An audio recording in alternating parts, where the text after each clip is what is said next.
MC ஆர்கானிக்கின் இனிய வணக்கம். நான் உங்கள் கௌதமன். இது நம்ம மல்லிகைப்பூ செடி பார்க்குறீங்க. இப்போ வந்துட்டு இது ஒரு 7.5 மாதம் ஆன மல்லிகைப்பூ செடி. இதுக்கு முதல்ல நம்ம இந்த செடியில் நம்ம போட்டிருப்போம். இந்த ஒரு மாதத்தில் நம்ம மல்லிகைப்பூ செடி எந்த அளவுக்கு இன்க்ரீஸ் ஆகிருக்குன்னு பாருங்கள். வளர்ச்சி நல்லா இருக்குது. இதை எப்படி நம்ம இந்த அளவுக்கு நம்ம வளர்ச்சி கொண்டாந்தோம். இதில் நம்ம வந்துட்டு 350 கிராமில் நம்ம ஃபஸ்ட்டு பொறிக்கிறப்போ செடிகளில் பூக்கள் இருந்துச்சு. இன்றைக்கி ஒரு 1 to 1.5 கிலோ, லாஸ்ட்டாக நம்ம 1,700 வரைக்கும் நம்ம இந்த பூவை இன்க்ரீஸ் பண்ணியிருக்கோம். இதில் மொக்குகள் பாருங்கள், அரும்புகள் எப்படி கட்டியிருக்கு அப்படின்னு. இது அடுத்த பிரான்ச்சஸ்னால் அடுத்த பேட்சுக்கான மொக்குகள் ரெடியாக இருக்குது. அப்படிங்கிறப்ப நம்ம இந்த செடிகளில் மொக்கு புழுக்கள் இப்போ நம்ம ரொம்ப கண்ட்ரோல் பண்ணிட்டோம்.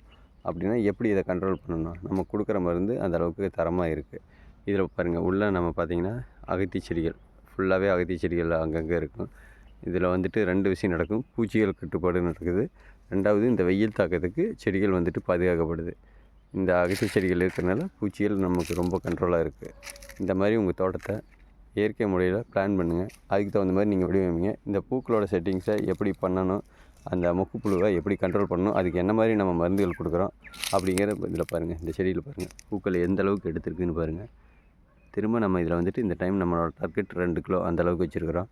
இன்னும் ஒரு 10 நாளில் நம்ம அடுத்த எப்படி இருக்குது செடி, எப்படி வளர்ந்துருக்கு அப்படிங்கிறத வீடியோஸில் நம்ம போடுவோம். நன்றி, வணக்கம். தொடர்ந்து பாருங்கள், லைக் பண்ணுங்கள், சப்ஸ்கிரைப் பண்ணுங்கள்.